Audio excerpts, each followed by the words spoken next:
Oke, merundukkan badan. Yang kalaulah ketika dia merundukkan badan, kedua tangan ini nempel di lutut.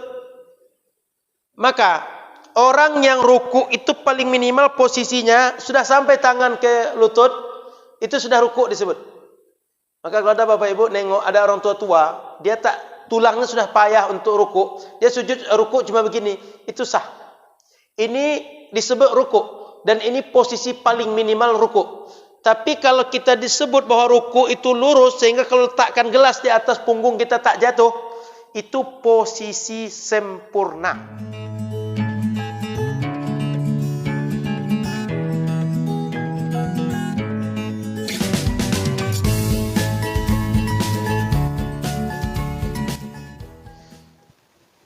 Assalamualaikum warahmatullahi wabarakatuh. Bismillahirrahmanirrahim. Alhamdulillahirabbil alamin. Allahumma shalli ala sayyidina Muhammadin. Alhamdulillah. Bapak Ibu muliakan Allah Subhanahu wa taala. Malam ini kembali kita mulai kajian fikih yang sudah kita mulai sebelum Ramadan dulu dan kita lanjutkan di Ramadan.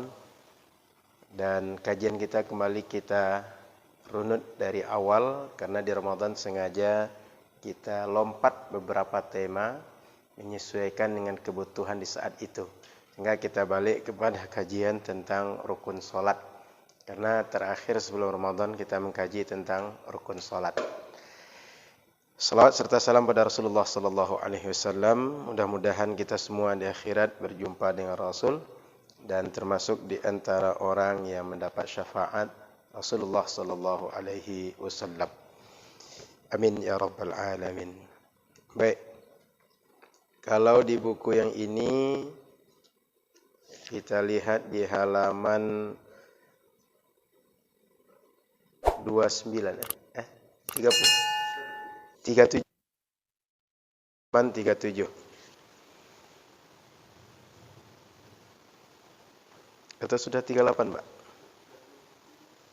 Bukan. Masih ini kita Pak, masih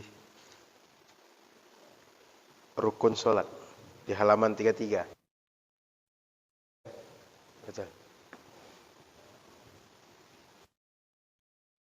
Bismillahirrahmanirrahim. Qala musannifu rahimahullahu taala, halaman 32 buku yang ini, wa arkanus shalah, tentang rukun-rukun salat.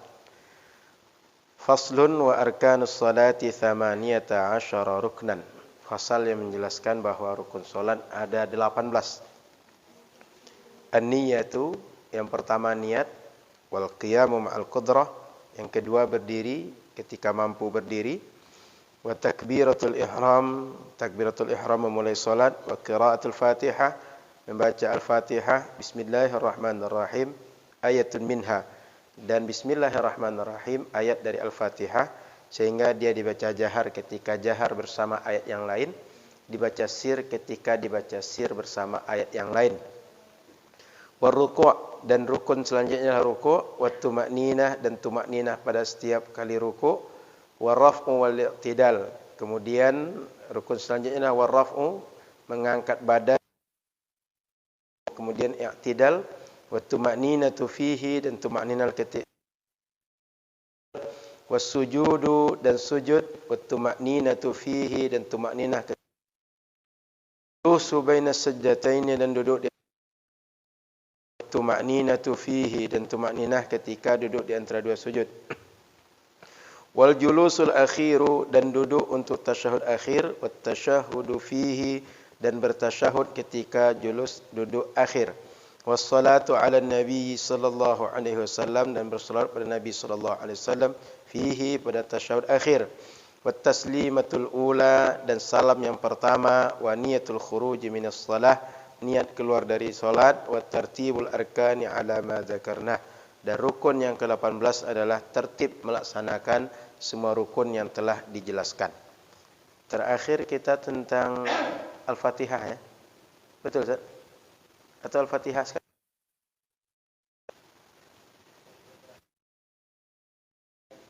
Al-Fatihah terakhir. Berarti sekarang setelah Al-Fatihah itu ruku'. Betul ya? Saya ulang sedikit tentang Al-Fatihah.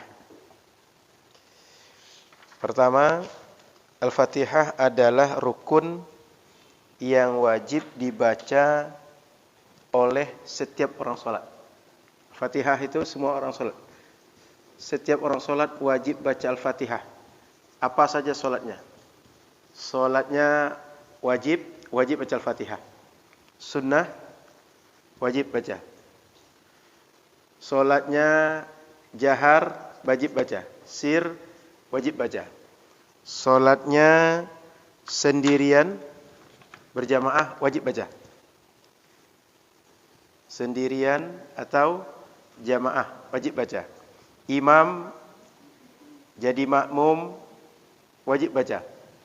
Kemudian sholatnya mukim, musafir, wajib baca. Pokoknya setiap orang sholat, Al-Fatihah wajib baca.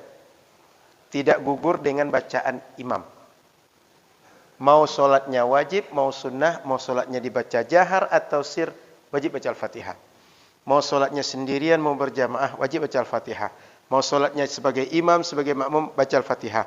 Mau sholatnya sebagai mukim atau seorang musafir, Al-Fatihah. Kemudian mau orang laki-laki, perempuan, sama.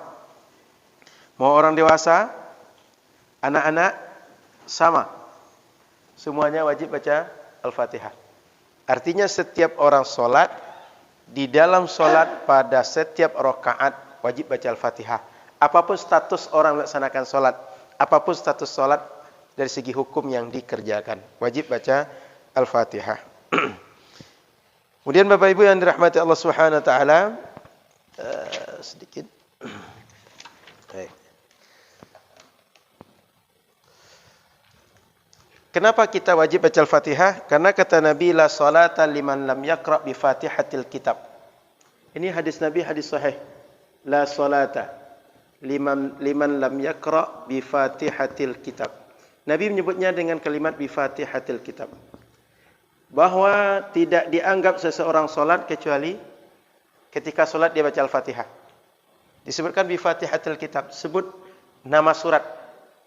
Tak sekedar dengan baca Al-Qur'an. Kalau baca Al-Quran bisa saja ayat yang lain. Tapi Nabi menyebut bi Fatihatil Kitab. Disebutkan khusus, jelas tujuannya. Kemudian dalam hadis yang lain, la tujzi'u salatun lam yuqra' fiha bi Fatihatil Kitab. Tidak sah salat kalau tak dibaca di dalam salat itu Al-Fatihah. Hadis yang lain kata Nabi, ketika ada orang yang salatnya dia tak benar salat, sampai ketika dia solat itu 3 kali bolak-balik mengulang solat, tak juga benar. Jadi ceritanya Nabi sedang di masjid, duduk seperti kita pengajian, duduk di samping sekitar pinggir masjid misalnya, saya akan berzikir. Lalu datang seseorang solat, oleh Nabi diperhatikan dengan ekor matanya. Orang tadi tak merasa diperhatikan, karena Nabi seakan tak lihat ke dia. Nabi seakan fokus, tapi Nabi tengok. Ini mata nengok juga. Bagaimana orang ini solat? Selesai orang tadi solat, dia datang kepada Nabi, dia salam. Dijawab Nabi salam, kata Nabi, balik engkau, ulang salat engkau. 3 kali dia ulang. Kali yang keempat kata dia, Nabi, saya tak bisa pandai lebih dari apa yang saya lakukan tadi. Cuma itu saya bisa salat. Maka Nabi mengajarkan cara salat. Di antara yang diajarkan Nabi ketika itu, kata Nabi, idza kumta ila salati fakabbir. Kalau engkau salat, takbirlah. Mulai takbiratul ihram. Thumma iqra' bi Fatihatil Kitab. Setelah takbir, baca Al-Fatihah. Jadi, beberapa hadis Nabi menyebutnya dengan kalimat bi Fatihatil Kitab. Ini adalah dimaksudkan untuk Al-Fatihah. Ini dimaksudkan untuk Al-Fatihah. Makanya ketika solat, wajib seorang yang solat, mau solat sendirian, berjamaah, solat sir atau jahar, baca Al-Fatihah. Lalu di dalam kitab kita disebutkan Bismillahirrahmanirrahim, ayatun minha.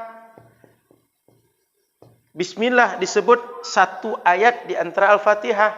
Maka maknanya kalau Al-Fatihah wajib dibaca, karena ini bagian daripada Al-Fatihah, dia wajib dibaca. Wajib dibaca dan dibacanya sama hukumnya dengan ayat yang lain. Kalau yang lain jahar, ini jahar. Kalau yang lain sir, ini sir. Begitu. Karena sebagian ada yang nanti tidak boleh baca bismillah dalam Al-Fatihah. Bahkan bisa batalkan sholat. Ada yang mengatakan sunnah baca Al-Fatihah.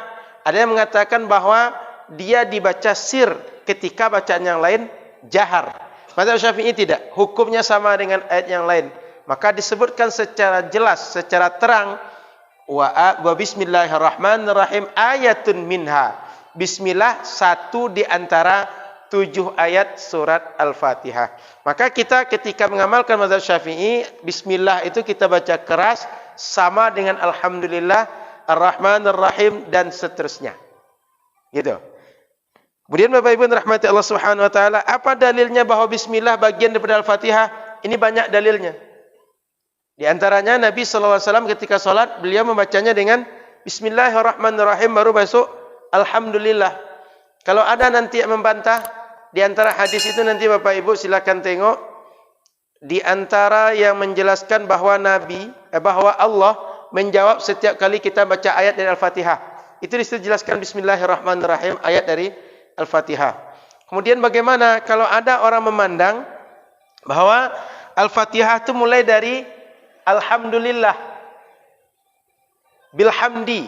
Nah, di sini para ulama mazhab Syafi'i menyebutkan bahwa maksud dengan Rasul salat dimulai dengan bihamdillah atau bilhamdi, ini maksudnya adalah alhamdu ini satu di antara nama Al-Fatihah. Jadi tidak dimaksudkan mulainya dari alhamdulillahirabbil alamin, tapi alhamdu itu satu di antara nama surat Al-Fatihah.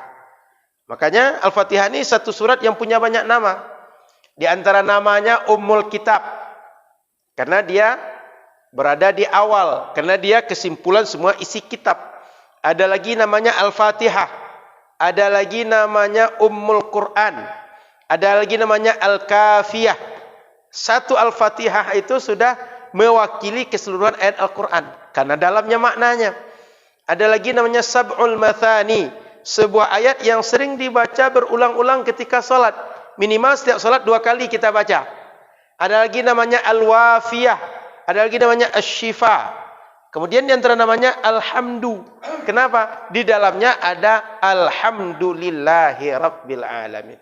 Sehingga kalau ada orang menyebut Nabi memulai membaca Al-Fatihah itu dengan bilhamdi, dengan alhamdulillah, maksudnya alhamdu itu menyebutkan nama surat Al-Fatihah. Begitu ulama mazhab Syafi'i menjelaskan bahwa Al-Fatihah itu dimulai dengan bismillahirrahmanirrahim.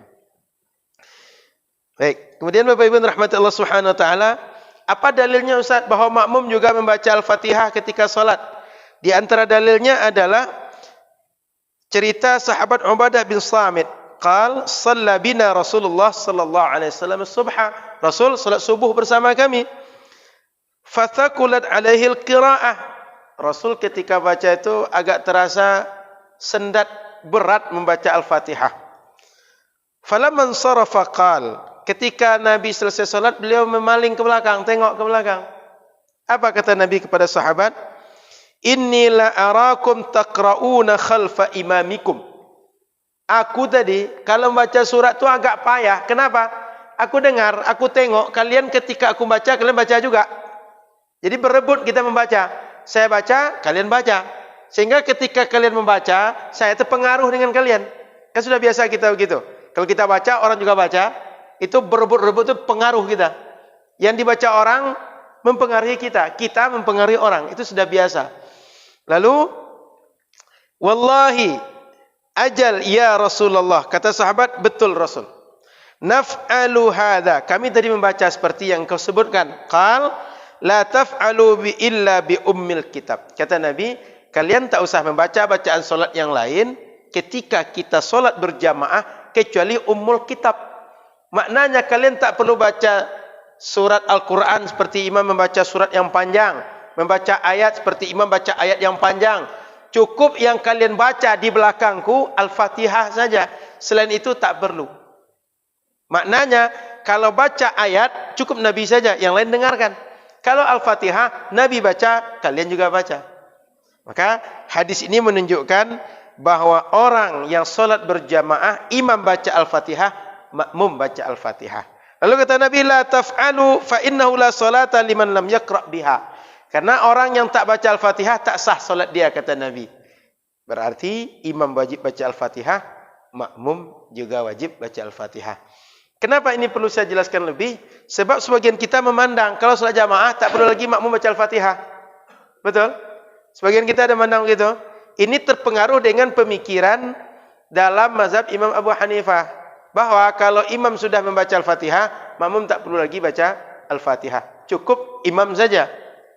Namun Bapak Ibu rahmati Allah Subhanahu wa taala, ada kondisi makmum tak mesti baca Al-Fatihah. Kapan kondisi itu? Satu saja. Saat kondisi itu imam sedang rukuk.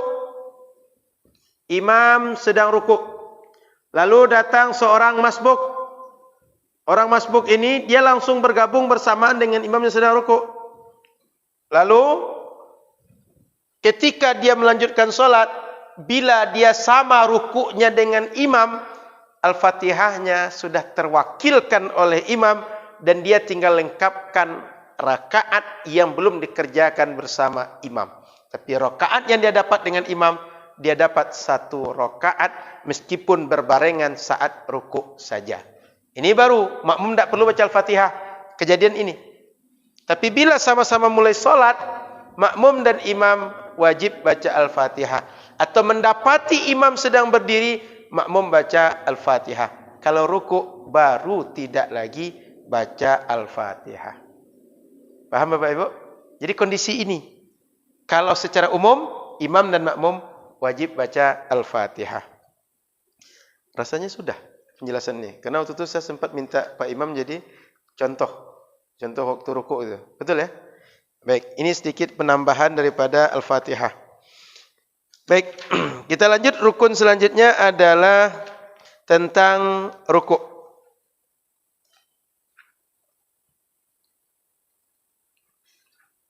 Ada pembahasan yang menarik ini. Bahwa setelah Al-Fatihah ada sunnah. Sunnahnya, sebelum baca Al-Fatihah itu ada sunnah. Apa sunnahnya? Pertama, baca iftitah. Sebelum baca Al-Fatihah, sunnah iftitah. Yang kedua, baca ta'awuz. A'udzubillahi minasyaitonirrajim. Lalu setelah Al-Fatihah ada sunnah. Satu, baca amin. Yang kedua, baca surah. Surah ini afdalnya yang sempurna satu surat dibanding ayat-ayat tertentu. Contoh, kan kadang imam kita baca surah Az-Zumar ayat terakhir, surat Al-Baqarah di ujungnya, Ali Imran di ujungnya, atau di awal surat Al-Baqarah saja. Berapa surat? Pilih ayat-ayat tertentu. Lebih afdal yang sempurna dibanding ayat-ayat tertentu itu. Yang kedua, membaca surah ini dianjurkan berurut. Jika Qul ya ayyuhal kafirun dan Qul huwallahu ahad, posisi dalam Al-Quran lebih dulu Qul ya ayyuhal kafirun. Rakaat pertama baca Al-Kafirun, rakaat kedua Qul huwallahu ahad. Sudah itu yang ketiga, ada sunnah yang lain, yaitu membaca surat mengikut kebiasaan Nabi sallallahu alaihi wasallam. Nah, ini kita tengok ada berapa surat yang sering dibaca oleh Nabi sallallahu alaihi wasallam. Sebelum kita masuk itu perlu dipahami Bapak Ibu, membaca surat setelah Al-Fatihah sunnah. Maknanya kalau tak kita baca satu pun ayat, tak kita baca satu pun surat, sah solat kita. Atau dia baca surat atau baca ayat cuma satu ayat yang pendek saja, sah juga. Mana tahu kan waladhdallin amin. Dia ingat semua ayat yang dia hafal.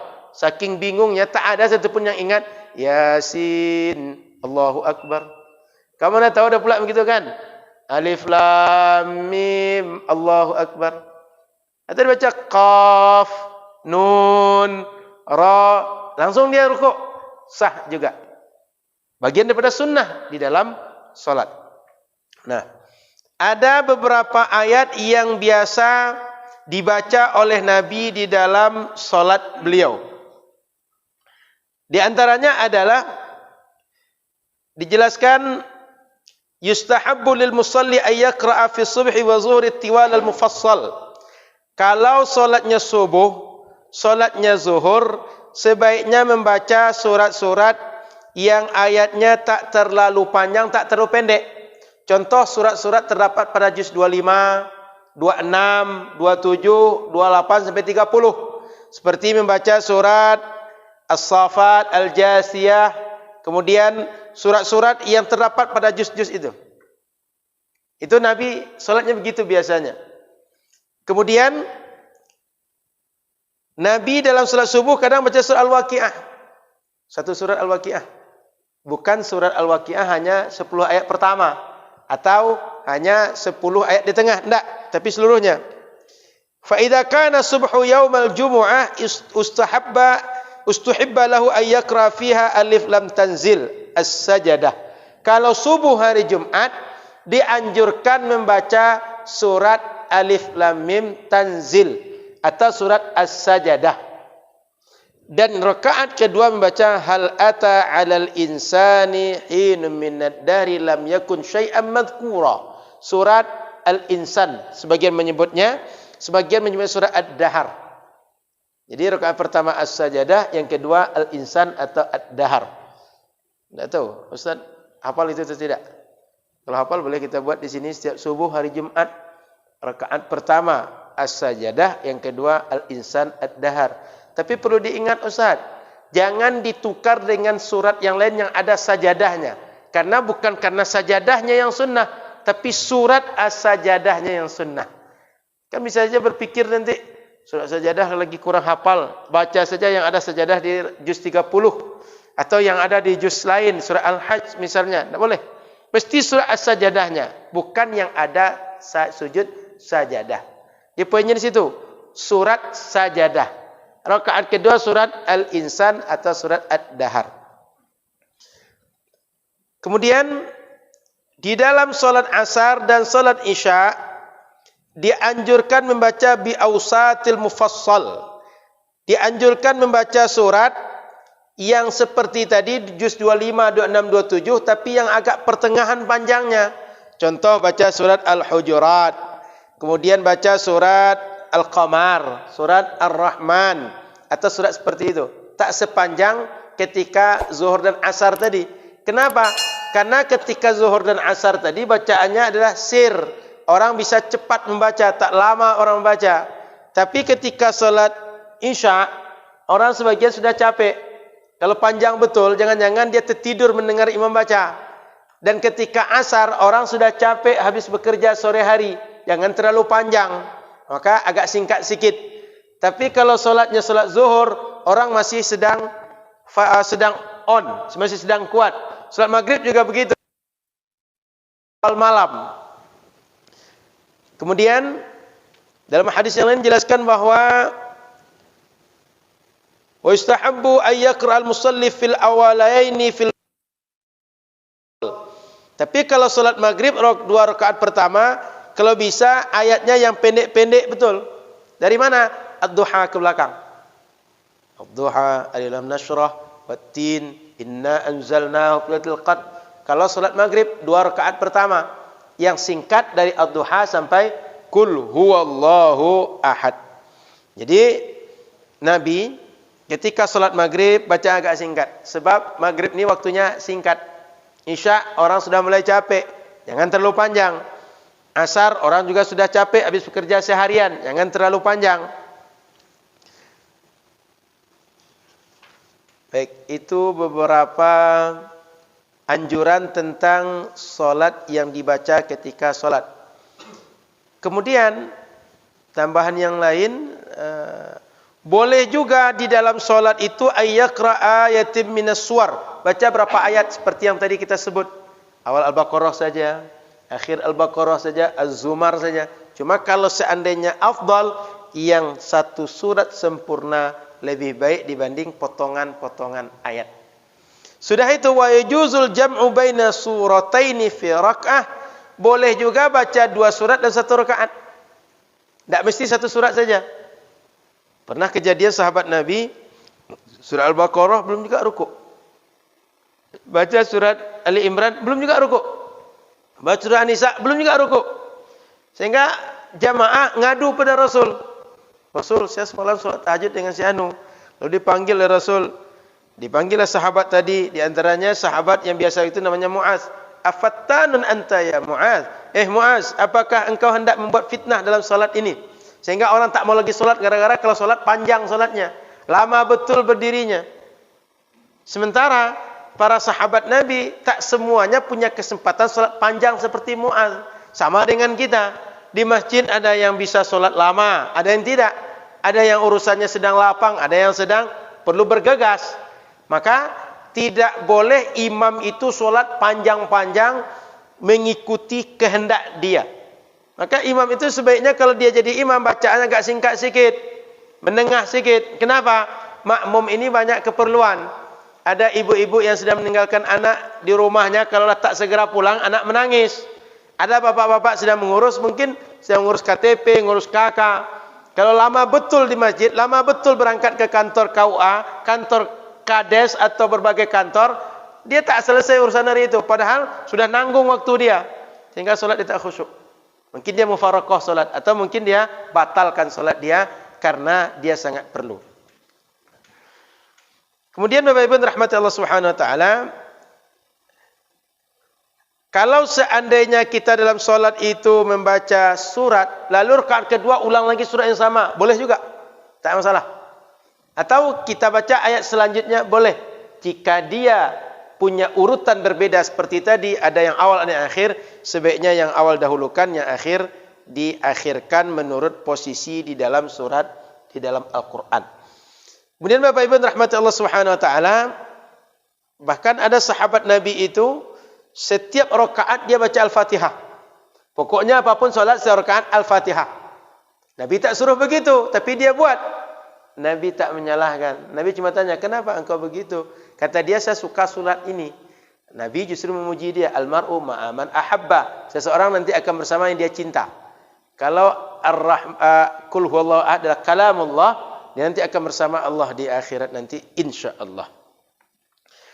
Kemudian Bapak Ibu rahmati Allah Subhanahu Wa Taala, yustahabbu tatwil qira'ah fi rak'atil ula akthar min rak'atil thaniyah fi shalawat.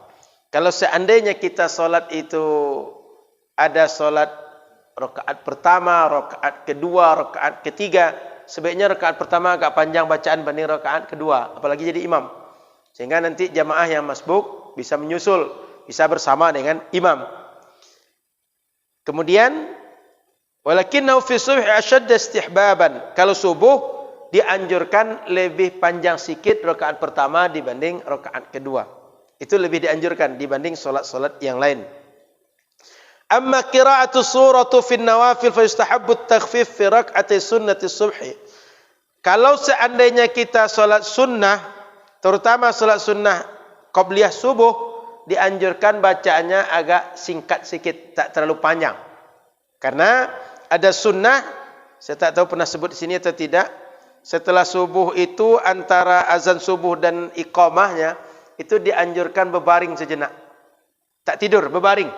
Posisi berbaring seperti kita tidur. Apa tujuannya? Di antara hikmahnya adalah seseorang menggambarkan, memposisikan diri dia kalau dia sudah berada nanti di alam barzakh. Sehingga begitu dia memulai subuh, memulai hari-harinya, dia semangat dengan amal saleh. Dia semangat menjaga yang perbuatan ma'ruf dan meninggalkan yang mungkar. Karena dia setiap hari membayangkan, saya sudah ada di liang lahat, di alam barzakh, seorang diri, tak ada yang menolong saya. Dan ketika seorang diri itu saya kepayahan, kesusahan, gelap, panas, terasa bau dari neraka, dia sudah membayangkan posisi itu setiap memulai paginya. Nah, kemudian secara umum, solat-solat sunnah dianjurkan membaca Qul ya ayyuhal kafirun, Qul huwallahu ahad.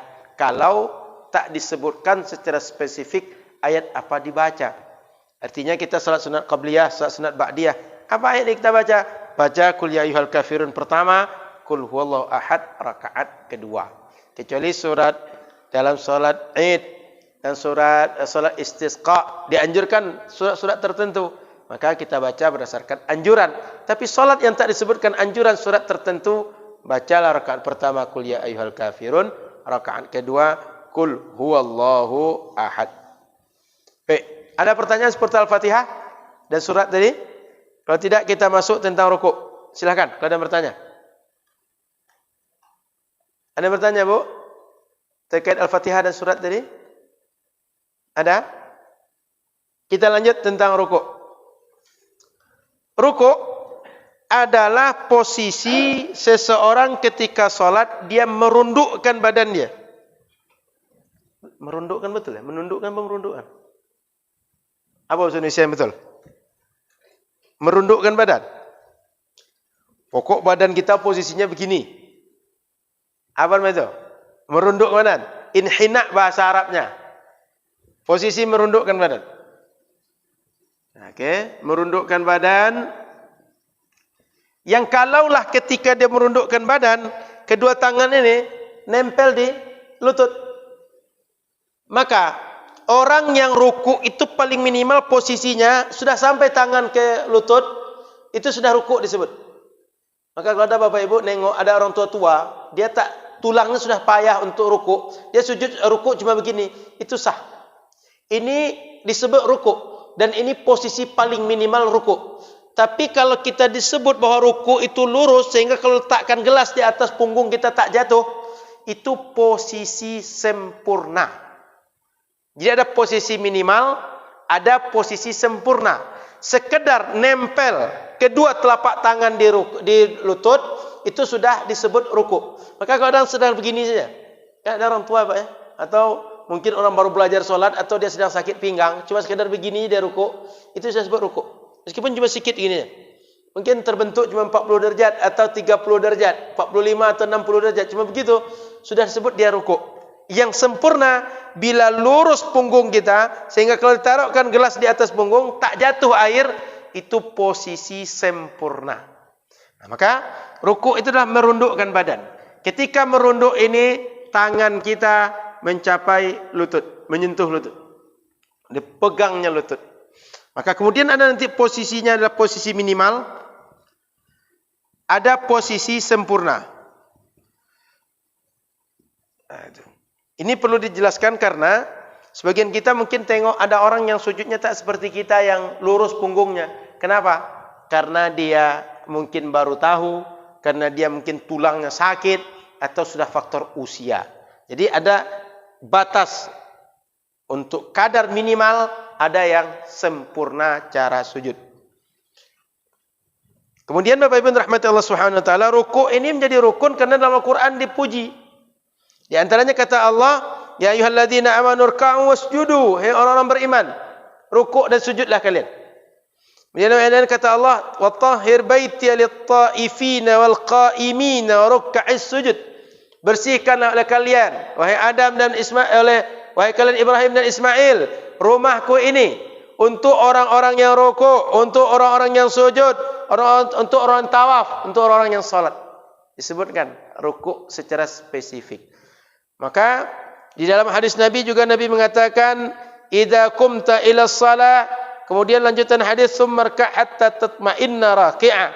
Kalau engkau salat, sujudlah engkau, rukuklah engkau, dan ketika rukuk harus pakai tumakninah. Maka berdasarkan ayat, berdasarkan hadis tadi, seorang yang salat wajib rukuk. Tak rukuk tak sah salat. Sehingga kemudian disebut dengan rukun salat. Kemudian Bapak Ibu rahmati Allah Subhanahu wa taala, bagaimana kalau ada orang yang dia tak mampu untuk rukuk seperti yang kita sebutkan dua posisi tadi, dia rukuk dengan keadaan yang dia bisa. Kan tadi cuma segitu bisanya. Sekarang dia mungkin sakit atau kondisi lain sehingga bisa cuma sedikit aja. Bahkan di atas lutut dia menjangkau, tangannya menjangkau atas cuma gitu bisa. Dianggap rukuk juga. Kenapa? Kemampuan dia cuma segitu karena faktor dia sakit atau faktor-faktor yang lain. Ada uzurnya. Dianggap tetap dia rukuk. Tak mesti qada salat lagi. Kemudian kalau orang itu rukuknya dia tak mampu sama sekali seperti biasa, karena dia mungkin habis kecelakaan atau vertigo ya, yang kalau sakit kepala itu dia tiba-tiba dia jatuh. Betul ya? Vertigo ya. Dia tak bisa berdiri sama sekali. Kalau sholat itu, berdiri sebentar dia sudah pusing, merasa putar 7 keliling ke posisi masjid ini. Dia duduk. Sehingga ketika duduk tak mungkin dia berdiri. Dia rukuk cukup dengan menggerakkan kepala ke arah lutut dia. Itu. Jadi kondisi ini adalah diringankan. Maka sholat itu keringanan cara melaksanakannya banyak. Tapi keringanan meninggalkan sholat tak ada. Ini beda ini. Keringanan boleh tak sholat itu tak ada. Tapi keringanan dari tadinya berdiri menjadi duduk, dari tadinya rukuk mesti dengan sempurna, kemudian sebagaimana kita mampu atau hanya menggerakkan kepala, itu banyak keringanan-keringanan dalam sholat. Tapi keringanan meninggalkan sholat tak pernah ada. Makanya kalau sudah ditinggalkan sholat, sudah lama pun waktunya, wajib qadha sholat. Disengaja atau tidak, wajib qadha sholat kalau tinggal dari waktu yang seharusnya. Jadi sekali lagi Bapak Ibu, tak ada keringanan meninggalkan sholat, tapi banyak keringanan dalam tata cara melaksanakan sholat. Kemudian Bapak Ibu rahmat Allah Subhanahu wa taala, kapan rukuk kita ini dianggap sebagai rukuk yang sempurna adalah dengan cara ayyakunal inhina'u kamila bihaitsu tablughu rahata kaffaihi ila rukbatayhi wa la yaktafi bimujarradi bulughil asabi' lirukbah. Pertama syaratnya adalah berusaha merunduk sempurna. Jadi dianggap rukuk kita ini betul apabila satu berusaha merunduk sempurna. Merunduk sempurna ini maksudnya bagaimana? Kalau kedua telapak tangan kita sudah bisa menggenggam lutut kita keduanya. Yang kanan menggenggam lutut kanan, yang kiri menggenggam lutut kiri. Itu baru sebut sudah sah rukuk kita. Yang kedua, ketika kita rukuk, ini tidak memang berniatnya untuk rukuk betulan. Bukan karena faktor yang lain. Kamu tahu ketika sholat, anak-anak sedang main, dia main kain sarung, pukul-pukul sarung. Pas pukul kepala, kita mengelak, refleks ngelak. Begitu kita sedang ngelak, imam juga rukuk. Allahu Akbar. Kita langsungnya begitu. Itu tidak boleh. Kenapa? Merunduk kita karena mengelak, bukan karena mau rukuk. Kalau mau rukuk yang sah, setelah mengelak dari anak-anak tadi, tegak dulu, baru rukuk. Atau ketika kita sholat, mana tahu saking ngantuknya, katanya. Karena sudah begitu, imam baca Allahu Akbar, rukuk, langsung jelas sambung, tak boleh. Mesti dia tegak dulu, dari tegak dia sengaja rukuk. Maknanya runduk dia tadi, dia menurunkan kepala ke posisi ke depan untuk merunduk, itu mesti untuk rukuk. Tidak boleh karena faktor-faktor yang lain. Kalau faktor yang lain dia menyebabkan dia rukuk, tidak sah rukuk dia. Paham maksudnya? Kan boleh jadi kadang ada HP yang jatuh, atau HP berbunyi diusahakan mati, atau HP jatuh ditahan dan segala macam, atau menggendong anak, ketika ngambil anak rupanya imam rukuk, dia lanjut je rukuk, tidak boleh. Harus dari berdiri kita merundukkan badan, niat merundukkan badan untuk rukuk. Selain itu tidak sah rukuk kita. Yang ketiga, sah rukuk kita kalau ada tumakninah. Maka tak boleh solat tu macam ini, macam burung mematuk makanan, atau burung mematuk ikan dalam air, itu tak boleh. Mesti ada tumakninah. Disebut tumakninah kalau badan kita ini tak bergerak sama sekali setelah gerakan sebelumnya, sebelum melakukan gerakan setelahnya. Kita rukuk, sebelum rukuk kita adalah dari berdiri bergerak kepada rukuk. Gerakan kita mau rukuk ini dengan gerakan mengangkat untuk i'tidal, itu ada jeda yang kita tak bergerak sama sekali. Tenang. Baru kita sami Allahu liman hamidah. Tapi kalau orang begitu baru ditaruh badan dia langsung sami Allahu liman hamidah, tak disebut tumakninah. Paham Bapak Ibu? Jadi harus tumakninah baru disebut sah rukuk kita. Itu rukun-rukun yang harus diperhatikan ketika rukuk. Nah, yang keempat, orang kalau dia mampu berdiri, dia mesti rukuk dalam keadaan berdiri. Kalau dia mampu berdiri. Tapi kalau dia cuma mampunya duduk, rukuknya hanya duduk, sujudnya hanya duduk, dia dari duduk. Dia mampu rukuk berdiri, tapi dia rukuknya juga dalam keadaan duduk. Tak sah salat dia. Kenapa? Dia meninggalkan yang mampu tanpa uzur. Kamu boleh jadi dia, kalau dia berdiri lama tak bisa, berdiri sebentar bisa. Mohon maaf, seperti Bapak kadang salat seperti itu. Ketika duduk begitu, berdiri lama tak bisa. Tapi berdiri sebentar bisa. Saat beliau mau rukuk, beliau berdiri sebentar, lalu rukuknya dari berdiri. I'tidalnya nanti berdiri lagi. Kenapa? Berdiri i'tidal itu sebentar, enggak masalah. Tapi baca Al-Fatihah panjang, tambah ayat tak bisa. Baru beliau duduk saat tidak mampu berdiri lama. Jadi, kalau orang dia mampu berdiri dengan normal untuk melaksanakan rukuk, mesti dari keadaan berdiri dia rukuk. Tak boleh dari keadaan duduknya. Kemudian sunnah dalam melaksanakan rukuk. Pertama, sunnahnya adalah kita takbir untuk rukuk. Kan tadi berdiri itu, Allahu Akbar, itu sunnah pertama. Membaca takbir, takbir intiqal, perpindahan gerakan. Yang kedua, mengangkat dua tangan. Kita ketika rukuk, Allahu Akbar, Sami Allahu liman hamidah. Ketika akan rukuk, balik dari rukuk, semua rakaat dianjurkan mengangkat tangan. Jadi ada 4 kali kita dianjurkan mengangkat tangan dalam salat. Pertama, saat takbiratul ihram. 2, sebelum rukuk. 3, balik dari rukuk. 4, ketika rakaat kedua naik ke rakaat ketiga. 4 kali. Serukuk, setiap kali akan rukuk dan setelah rukuk dianjurkan mengangkat tangan. Sunnah yang ketiga adalah menyempurnakan rukuk. Seperti tadi, kalau seandainya adalah gelas di atas apa? Di atas kepala, di atas punggung kita, enggak tumpah. Enggak jatuh gelas tadi. Airnya enggak tumpah ke badan kita atau kemana saja. Yang keempat, baca tasbih.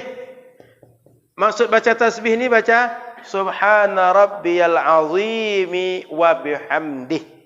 Baca 3 kali, lebih dari itu, atau baca tasbih yang lain, silahkan. Minimal, yang sunnah itu 3 kali.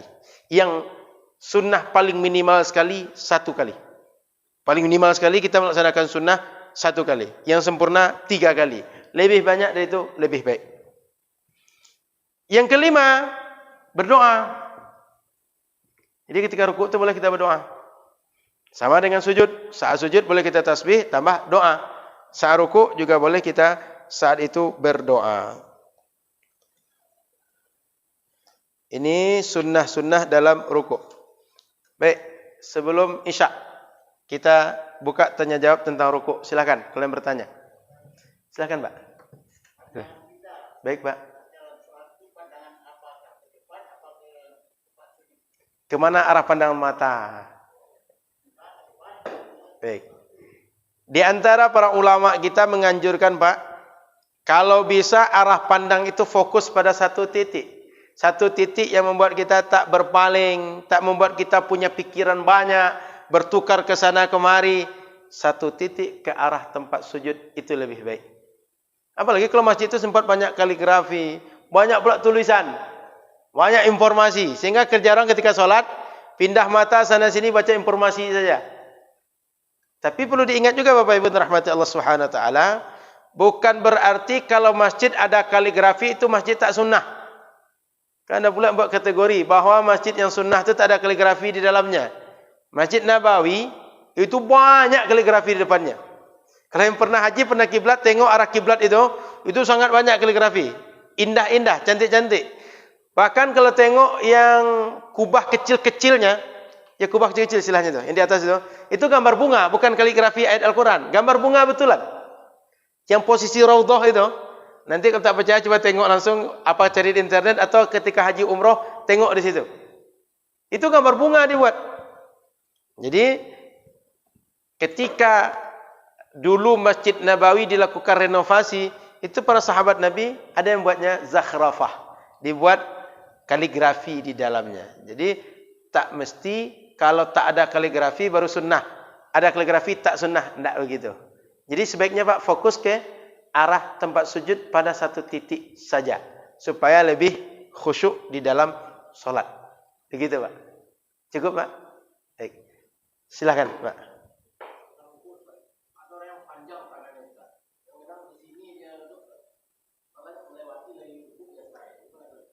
Itu orang tak berilmu dalam sholat itu. Kan ada orang memang begitu. Dia saking apa, mungkin saking semangat sholat Pak. Megang itu bukan lagi lutut, tapi betis apa, tulang kering depan betis itu. Ya, tulang kering atau apa namanya? Tulang kering ya. Pegang tulang kering, bukan begitu. Yang sunnah itu adalah pegang lutut. Disebut kita ruku kalau saat merundukkan badan yang dipegang itu lutut. Gitu Pak. Dan sempurna yang dianjurkan itu lurus posisi punggung dengan kepala. Sehingga seperti tadi, kalau air ditaruh di atas atau benda ditaruh di atas, gak jatuh dia. Karena posisinya yang datar. Begitu Pak. Jadi kalau sempat dia lebih merunduk lagi badannya, tangannya lebih ke bawah, dia tidak melaksanakan sunnah seperti yang kita baca pada poin ini tadi. Sudah Pak? Baik. Ada lagi? Silakan Pak.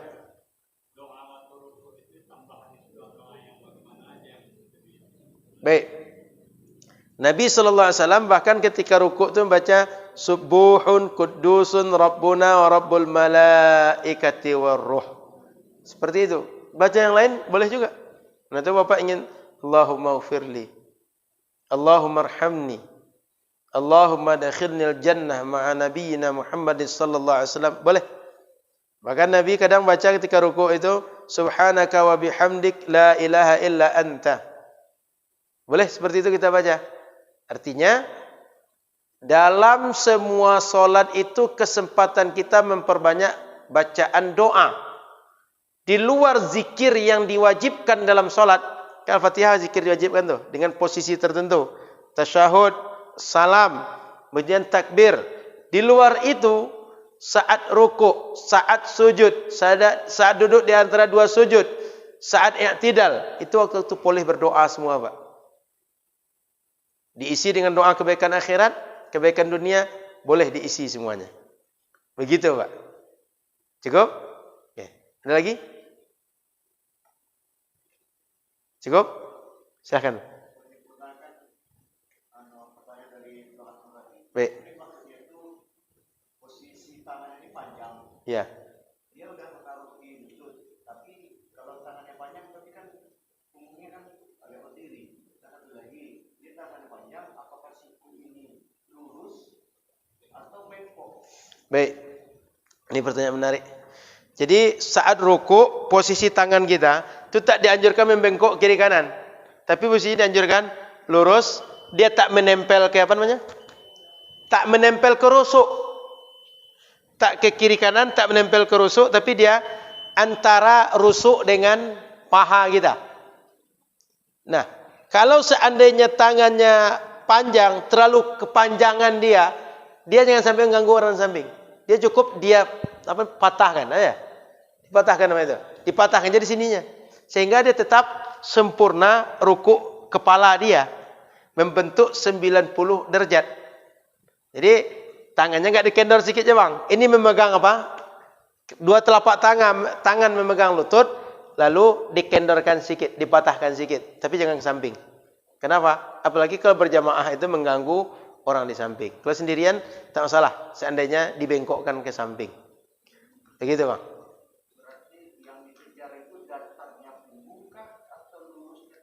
Datarnya punggung, itu yang dianjurkan.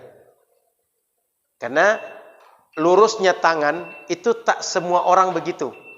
Hanya sebagian kecil. Dan hukum itu dipatok untuk yang umum terjadi. Yang 1-2 tak menjadi patokan. Karena orang yang panjang tangannya itu dibanding posisi bisa datar itu kan sedikit Bang. 1-2. Yang kebanyakan orang bisa datar punggungnya dibanding tangannya agak panjang. Betul? Nah, jadi yang menjadi patokan hukum itu dalam syariat itu adalah yang umum terjadi. Yang 1-2 mengikut kepada yang umum terjadi. Begitu Bang. Baik, azan dulu kita. Setelah itu kita lanjut sedikit.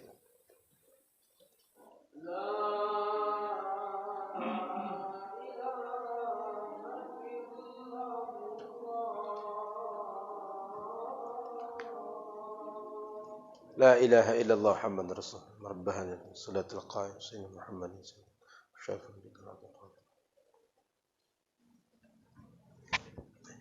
Jadi Bapak Ibu rahmat Allah Subhanahu wa taala, hukum syariat itu selalu dipatok untuk yang al-a'am al-aghlab, yang umum dan mayoritas terjadi, tidak untuk kondisi tertentu atau pengecualian-pengecualian terjadi pada kasuistik. Makanya orang panjang, tangannya agak panjang pada kebiasaan itu sedikit terjadi. Tapi orang yang bisa datar punggungnya itu umum terjadi. Sehingga yang dimaksud itu adalah sunnah itu sempurnanya rukuk ketika posisi badan kita datar, bukan tangan yang lurus. Nah, gitu. Baik, Bapak Ibu rahmatullah subhanahu wa ta'ala, kita lanjut sedikit. Kalau seandainya kita salat sunat tasbih, maka setelah tasbih subhanal azimi bihamdi ini baru dibaca subhanallah walhamdulillah wala ilaha illallah Allahu akbar 10 kali. Artinya meskipun kita salat sunat tasbih dianjurkan baca tasbih sebanyak 10 kali, tasbih yang ini tak dianjurkan ditinggalkan. Tetap dikerjakan, baru tambah 10 tasbih yang merupakan anjuran dalam salat sunat tasbih. Kan dalam salat sunat tasbih itu anjurannya adalah setelah baca ayat 15 kali. Setelah saat rukuk 10 kali, i'tidal 10 kali, sujud 10 kali, duduk di antara sujud 10 kali, sujud kedua 10 kali, kemudian duduk istirahat 10 kali. Sehingga totalnya 15, 10, 25, 35, 45, 55, 65, 75. Setiap rakaat 75. Kalau dikali 4 rakaat jumlahnya 300. Itu anjuran salat sunat tasbih. Artinya poin pentingnya adalah saat kita salat sunat tasbih, tasbih subhanallahil azimi bihamdi 3 kali tak hilang, tetap dibaca, baru masuk 10 tasbih subhanallah walhamdulillah wala ilaha illallah Allahu akbar. Begitu juga ketika kita sujud, yang 10 ini tetap dikerjakan bersamaan dengan subhana rabbiyal a'la wa bihamdih. Ini jelaskan karena sebagai orang berfikir kan baca tasbih juga kita. Enggak mesti lagi baca subhanal a'la bihamdih, tetap keduanya disunnahkan. Tasbih yang reguler disunnahkan, tasbih yang menjadi salat sunat tasbih juga disunnahkan. Paham ya? Ada. Kemudian Bapak Ibu yang dirahmati Allah Subhanahu wa taala, setelah rukuk kita melaksanakan rukun selanjutnya i'tidal. I'tidal rukun yang ke-6. I'tidal inilah posisi badan kita lurus kembali setelah rukuk. Jadi bukan sekadar lurus saja, dia mesti lurus kembali setelah rukuk, baru disebut dengan i'tidal. Karena boleh jadi orang berpikir ketika kita sebelum rukuk kan lurus juga. Tidak, harus setelah rukuk berdiri kita sejenak, itu disebut dengan i'tidal. Ketika i'tidal dianjurkan tangannya irsal. Irsal itu lepas. Tidak dianjurkan begini. Karena sebagian orang ada yang begini. Betul? Yang sunnah itu kali ada orang, dia kalau asal sudah begini itu kerjanya gini terus. Kan ada orang tuh ya, dia kalau sudah begini itu gini terus dia. Nah ini nggak apa-apa dianjurkan begini, supaya dia kerjanya nggak gini-gini terus. Tapi kalau orang normal dia tidak ada masalah, dianjurkan tetap tenang saja. Tidak dianjurkan begini. Maka kalau ada orang begini ada kemungkinan dia tak bisa tenang tangannya. Ada kemungkinan begitu. Berhusnuzon pada orang lebih baik daripada menghukumi orang. Karena boleh jadi kita tak tahu bagaimana kondisi orang, lalu kita hukumi orang salah di dalam solatnya. Kemudian i'tidal ini rukun sehingga harus dilakukan. Tak boleh tidak. Syarat i'tidal diantaranya pertama mesti berdiri lurus lagi seperti sebelumnya. Yang kedua mesti tumakninah. Maka tak boleh orang ketika i'tidal itu baru berdiri langsung Allahu akbar rukuk. Tak boleh. Mesti berdiri tegak, tenang. Gerakan sebelumnya rukuk, balik ke i'tidal, ada gerakan sami Allahu liman hamidah. Mesti tenang dulu baru Allahu akbar untuk sujud. Tidak boleh langsung. Sudah itu, melakukan i'tidal ini mesti memang menyengaja i'tidal. Seperti kita contoh tadi, ada orang dia ketika ruku kaget, anak-anak mukul dia dari bawah, atau nampak ada bola mantul-mantul. Kalau dia tak angkat kepala, kejedok, kena kepala dia oleh bola tadi. Dia angkat kepala dia, rupa sami Allahu liman hamidah, kata imam. Dia langsung angkat je, tak boleh. Dia mesti balik dulu ke posisi ruku, baru dia sengaja mengangkat kepala untuk i'tidal, baru sah i'tidalnya. Artinya gerakan untuk i'tidal ini memang kita sengajakan untuk gerakan itu. Tak disengajakan, tak boleh dia. Tak mengerjakan rukun kita. Yang keempat, ini tak boleh panjang betul. Apalagi lebih panjang dibanding baca Al-Fatihah. Sebelum ruku, baca je sebentar berdiri. Begitu i'tidal panjangnya lama. Bahkan 2 kali lipat daripada dia sebelum Al-Fatihah, itu tak boleh. Mesti lebih singkat dibanding sebelum ruku. Kemudian Bapak Ibu rahmati Allah Subhanahu wa taala, ada sunnah-sunnah di dalam i'tidal ini. Di antaranya bacaan saat kita kembali dari ruku itu sama imam dan makmum. Maknanya imam kan baca sami Allahu liman hamidah, Rabbana lakal hamdu mil usa, dan seterusnya. Itu imam baca, makmum baca. Kalau seandainya kita meniru di Makkah, itu bukan mazhab Syafi'i, mazhab Hambali. Makanya bacaannya ketika ada imam yang kedua, muballigh, yang menyampaikan bacaan Rabbana walakal hamd, dia tak baca sami Allahu liman hamidah. Itu adalah mazhab Imam Ahmad. Kalau ikut mazhab Syafi'i, bacaan imam ketika i'tidal, setelah i'tidal sama imam dan makmum. Jadi bacanya tetap sama, tidak beda. Gimana Pak? Ya. Sebaiknya Pak baca sami Allahu liman hamidah juga Pak. Sama imam dan makmum baca sami Allahu liman hamidah, baru Rabbana lakal hamd, dan seterusnya. Jadi imam bacanya sama dengan makmum saat itu. Hanya saja imam dia jahar, makmum tidak menjaharkan, supaya tak ribut kita solat Pak. Nanti kalau semuanya baca jahar, nanti tak jelas siapa yang diikut dan mengikut. Nah, itu. Kemudian sunnah yang lain adalah mengangkat tangan ketika i'tidal. Jadi angkat tangan, tidak sekedar balik saja, angkat tangan. Sebelum ruku kita angkat tangan untuk ruku, kemudian i'tidal juga angkat tangan. Kemudian ketika kita i'tidal dianjurkan baca bacaan zikir seperti tadi, Rabbana lakal hamdu dan seterusnya, dan berdoa saat itu. Nanti tambahan sedikit lagi, ada sunnah selanjutnya itu kunut. Kunut di dalam i'tidal. Ada 2 kunut dalam mazhab Syafi'i, satu solat subuh rakaat kedua, yang kedua solat witir paruh kedua Ramadan. 2 itu sunnah witir dalam sunnah kunut dalam mazhab Syafi'i. Rabu depan insyaallah kita bahas tentang kunut ini. Kapan kita kunut dan kenapa kunut? Lalu kenapa kunut di sini dan kenapa kunut di sini? Apa bacaannya dan bagaimana tata caranya? Insyaallah kita laksanakan di Rabu akan datang. Ada hadis-hadis penjelasnya. Sehingga orang yang berkunut sedang melaksanakan sunnah Rasulullah, bukan sedang melaksanakan bid'ah. Tapi sedang melaksanakan sunnah Rasulullah dengan hadis-hadis yang bisa menjadi hujjah dalam masalah itu. Dan justru hadis yang membatalkan kunut, hadis yang tak kuat. Nanti akan kita bahas dalam pertemuan akan datang insyaallah. Terima kasih, mohon maaf salah dan kurang. Subhanakallahumma bihamdika, asyhadu an la ilaha illa anta, astaghfiruka wa atubu ilaika. Assalamualaikum warahmatullahi wabarakatuh.